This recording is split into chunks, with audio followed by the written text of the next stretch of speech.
You ought to have seen what I saw on my way to the village through Mortenson's pasture today. Blueberries, as big as the end of your thumb, real sky blue and heavy, and ready to drum in the cavernous pail of the first one to come, and all ripe together, not some of them green and some of them ripe. You ought to have seen. I don't know what part of the pasture you mean. You know, where they cut off the woods. Let me see. It was 2 years ago, or no, can it be no longer than that? And the following fall the fire ran and burned it all up but the wall. Why, there hasn't been time for the bushes to grow. That's always the way with the blueberries, though. There may not have been the ghost of a sign of them anywhere under the shade of the pine, but get the pine out of the way, you may burn the pasture all over until not a fern or grass blade is left, not to mention a stick, and presto! They're up all around you as thick and hard to explain as a conjurer's trick. It must be on charcoal they fatten their fruit. I taste in them sometimes the flavor of soot.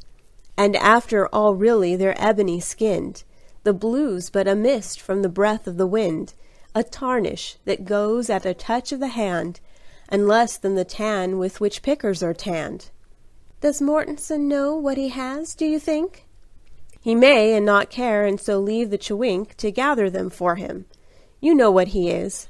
He won't make the fact that they're rightfully his an excuse for keeping us other folk out. I wonder you didn't see Lauren about. The best of it was that I did. Do you know, I was just getting through what the field had to show, and over the wall and into the road, when who should come by with a Democrat load of all the young chattering Laurens alive, but Lauren, the fatherly, out for a drive. He saw you then. What did he do? Did he frown? He just kept nodding his head up and down. You know how politely he always goes by. But he thought a big thought, I could tell by his eye, which being expressed might be this, in effect. I have left those there berries, I shrewdly suspect, to ripen too long. I am greatly to blame. He's a thriftier person than some I could name. He seems to be thrifty, and hasn't he need, with the mouths of all those young Laurens to feed. He has brought them all up on wild berries, they say, like birds. They store a great many away. They eat them the year round, and those they don't eat they sell in the store and buy shoes for their feet. Who cares what they say? It's a nice way to live, just taking what nature is willing to give, not forcing her hand with harrow and plough. I wish you had seen his perpetual bow, and the air of the youngsters. Not one of them turned, and they looked so solemn, absurdly concerned. I wish I knew half what the flock of them know of where all the berries and other things grow, cranberries in bogs and raspberries on top of the boulder-strewn mountain, and when they will crop. I met them one day, and each had a flower stuck into his berries as fresh as a shower. Some strange kind. They told me it hadn't a name. I've told you how once, not long after we came, I almost provoked poor Lauren to mirth by going to him of all people on earth to ask if he knew any fruit to be had for the picking. The rascal! He said he'd be glad to tell if he knew, but the year had been bad. There had been some berries, but those were all gone. He didn't say where they had been.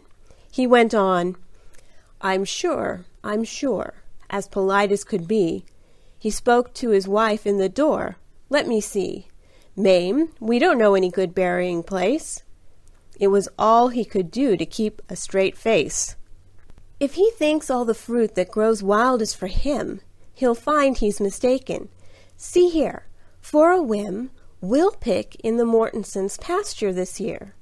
We'll go in the morning, that is if it's clear and the sun shines out warm. The vines must be wet. It's so long since I picked, I almost forget how we used to pick berries. We took one long round, then sank out of sight like trolls underground, and saw nothing more of each other or heard unless when you said I was keeping a bird away from its nest, and I said it was you. Well, one of us is. For complaining, it flew around and around us, and then for a while we picked, till I feared you had wandered a mile, and I thought I had lost you. I lifted a shout too loud for the distance you were, it turned out, for when you made answer, your voice was as low as talking. You stood up beside me, you know. We shan't have the place to ourselves to enjoy, not likely, when all the young Lorens deploy. They'll be there tomorrow, or even tonight. They won't be too friendly, they may be polite, to people they look on as having no right to pick where they're picking. But we won't complain.